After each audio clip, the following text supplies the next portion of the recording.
In an architecture office, work is slow, and Chris is searching the web for competitions to enter to keep his employees busy. Matt is reading Facebook posts while Brian is asleep at his desk. Hey Matt, come here and check this out. Open Source Architecture is holding a competition in Nepal. Oh really? What is it? It's for a telemedicine center. Apparently, there's a remote location in Nepal that needs a medical facility that can also aid in the collaboration between doctors abroad. You know what? Why don't you just check it out? Yeah. Seems like the design calls for a telemedical center that allows doctors in Nepal to communicate with other doctors around the world. They need a facility to better the health of the citizens. Yeah. It looks like they've got three main areas that they need help in. One, they've got a lack of expertise to deal with the increasing burdens of complicated infections like HIV that first world doctors have the expertise to treat. Two, it seems their limited ability to regularly order supplies and pharmaceuticals from international shippers. And three, with their lack of internet access, their limited ability to facilitate training of local healthcare workers who need internet access to attend online trainings.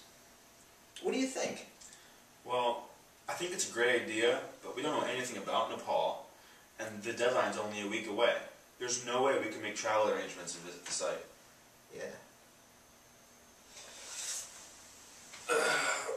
Wait, why don't we just harness the power of the internet? We can learn about the climate, the weather, social economic conditions, we can research building materials, and anything else we don't know.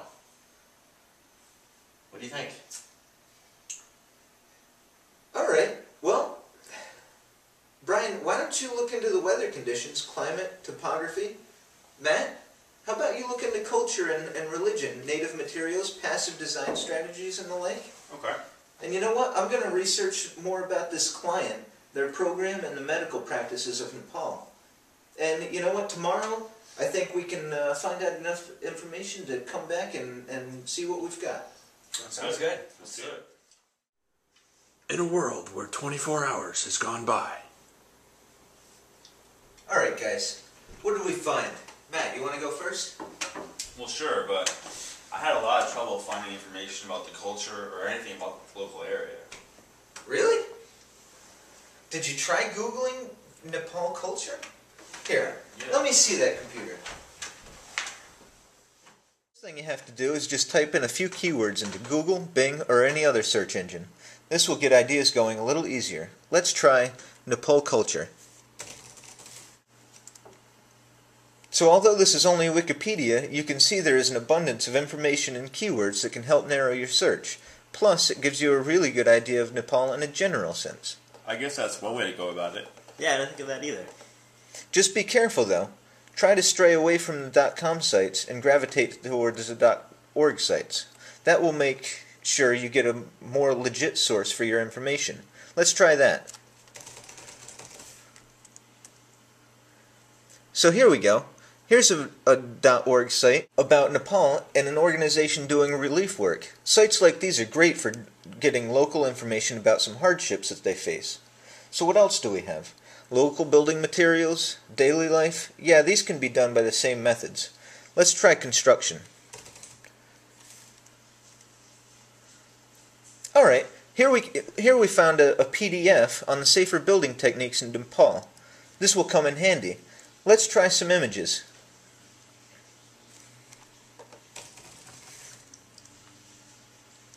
Wow, this is great.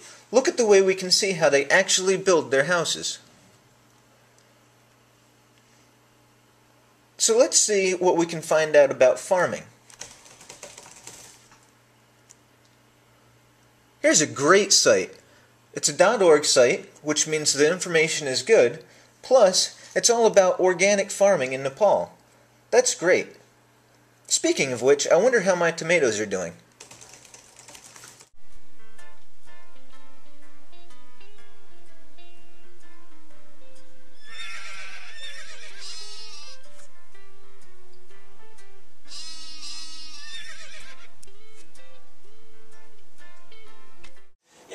that's starting to make a lot of sense to me. Everything is just seeming so easy. Yeah, I agree, Matt, but it does take a little bit of reading and sifting through the information and figure out what stuff you actually need. I hate to be skeptical though, but I mean, aren't we doing a project about like a medical communication center? What about this? What about the client? Yeah, I may have gotten a little sidetracked with the Farmville, you know. Yeah, I know. I have to pick up your slack again. Well, if you're so smart, let's see what you came up with. Well, actually, I had a little bit of trouble myself. I had no idea where to look for information on the client and the program. Did you even read the design brief? All the information's right there. I'll just go to the website. Yeah. See, here's the design brief with a link to the Nyaya Healthcare website. Look, there's an explanation of what their wishes are and a short documentary about the conditions there. Providing healthcare in this setting is rife with challenges. Less than 5% of the district can be reached by road. Electricity is sparse and unreliable.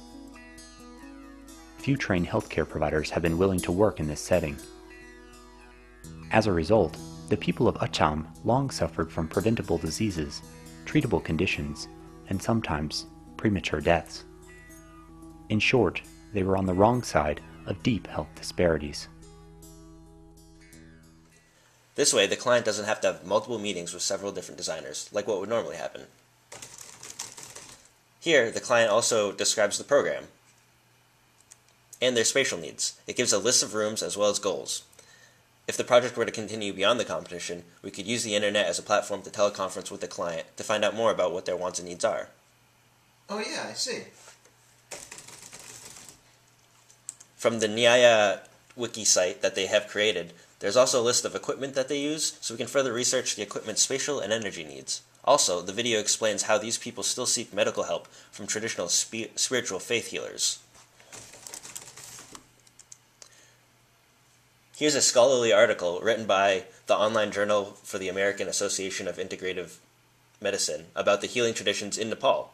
We wouldn't want to unknowingly design something that's against their traditions. So Chris, how about the zoning and coding issues? Yeah, I couldn't really find anything about that either. Well, considering we're in a remote location, we probably don't have to worry about codes or zoning. But let's check anyways.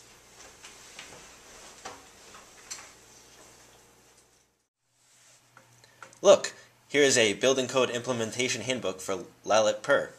Even if there are no codes for our site, maybe this will bring up some local issues for us to consider.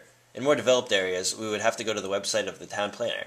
There we could get information on regulations and restrictions, plot information, or get contact info for the planning department. That looks great. Brian, what did you come up with the climate and weather patterns? Well, I checked out the Weather Channel. It's supposed to be, mild with the slight chance of showers.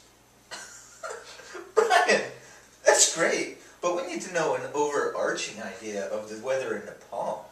Alright, why don't you guys step aside and I'll take over from here.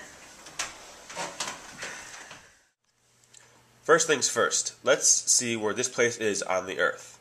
Google Earth is a great tool for this because it's created by satellite imagery and is constantly being updated.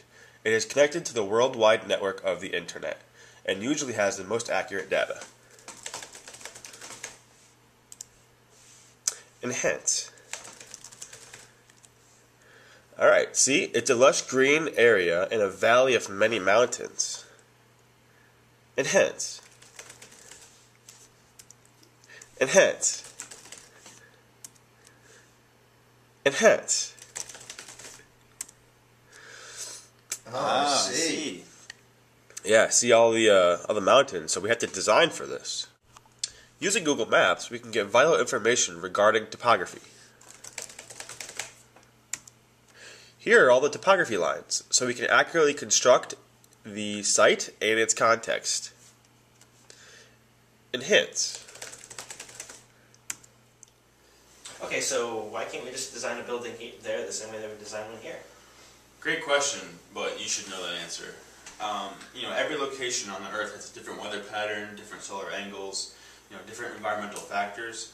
We can't just put a building that we can design in Boston here in Nepal in the middle of a mountain range. It's just not responsible. You have to end up heating and cooling a building. Tons of energy is being wasted. There's different design principles that we can do to help address that. And the energy just might not just be there. All right. So if that's the considerations, then what's the weather and climate like there then? And how do we find out that information? Well, because we can't go and sit there at the site for a year or a few years and record the data, we can harness the power of the internet to assist us. All right. I'll show you. Autodesk, the makers of AutoCAD and Revit, have a program that analyzes this exact data. It's called Ecotech Weather Tool. But before you can look at the data, you need to browse the internet for a .epw file for the area. This file is basically a large data set of all the information embedded in a nice and neat file. So here's Google, and we basically search for the file. Here it is. Let's download the file. And presto. On the left is all the information, and right here is a solar chart showing where the solar angles are. This shows the optimum orientation of how we should design relative to the north-south coordinates. The psychometric chart shows when we have to design for heating and cooling loads within the building. The prevailing winds gives us the average wind frequency, average relative humidity, wind temperature, and rainfall for all 4 seasons of the year. And this chart shows the average maximum temperature and minimum temperature throughout the entire year, the average temperatures, the relative humidity and comfort level, solar radiation angles, solar radiation amounts, diffuse radiation, and the overall aspect of the climate throughout the year. So it's an average, so we can design for this. And then here on the bottom, we have cloud cover, we have diffuse solar radiation, temperature, and all those things converted. That same information is put into a graph so we can visually see it. And again, the average temperatures throughout the year. This is interesting because it shows the cloud cover, and you can see there's a lot of cloud cover here during the summer.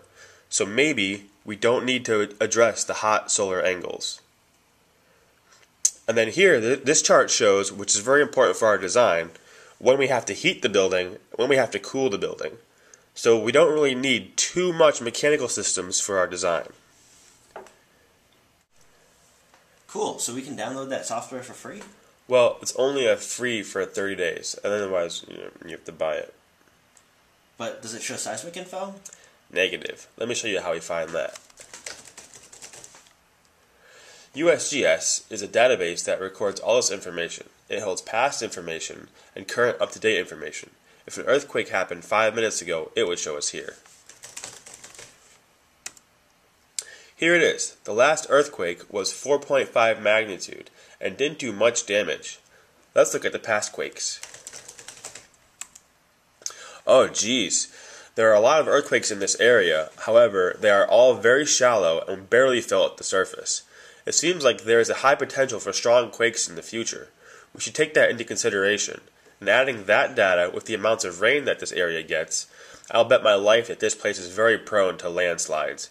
We should implement these ideas into our design. Wow, that was fairly straightforward and simple. Yeah, it just depends on where you get your information from and how you access it. The internet makes it so much easier. There's other ways of getting information, but as far as I know, this is the most easiest and accurate. So now we know. High five. Oh. Yeah. Nice. So let's go design something. All right. All right.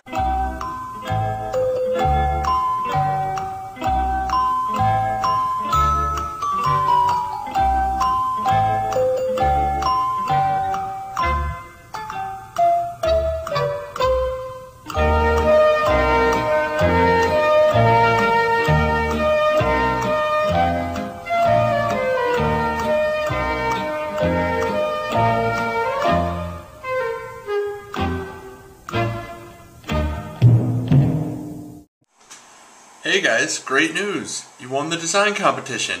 That's awesome. That's great. Get on here. Congrats! so how are you able to create a design that's both functional and sensitive to local needs and conditions without ever visiting the site? Actually, we harness the power of the internet. That's right. We used our experience as architects combined with the accessibility of information on the internet to learn about your area. Once we learned about it, we used those principles to design our architecture. Well, congrats again. Good job. How about another design competition? How about we go celebrate? Alright.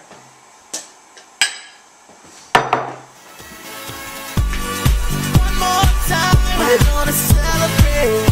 Oh yeah, alright. Don't stop the dancing. One more time, we're gonna celebrate. Oh yeah, alright. Don't stop the dancing. One more time, we're gonna celebrate. Oh yeah, alright. Don't stop the dancing. One more time, we're gonna celebrate. Oh yeah. One more time.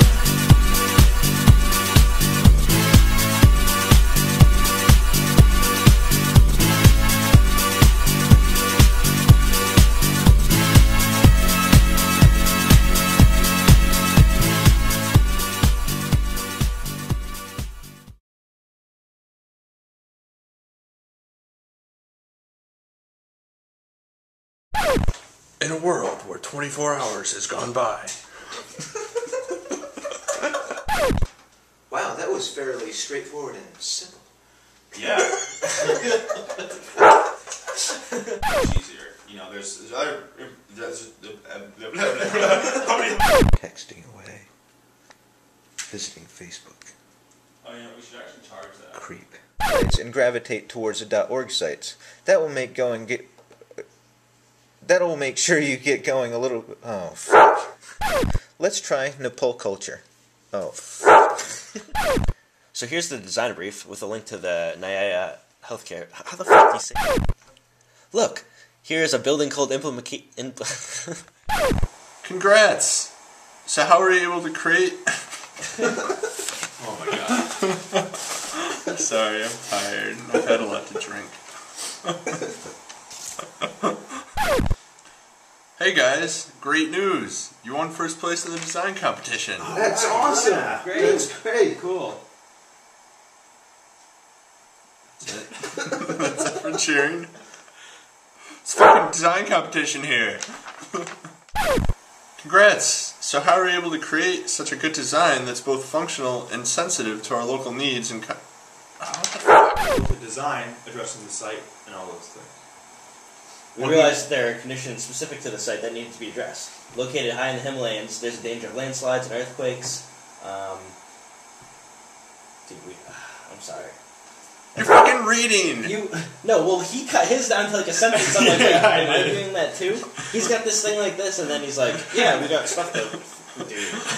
Well, earthquakes, period. The end.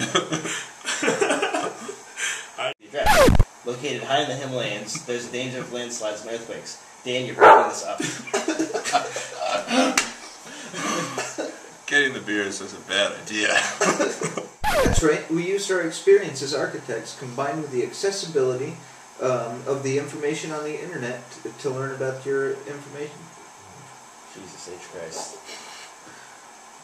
You can probably stop it.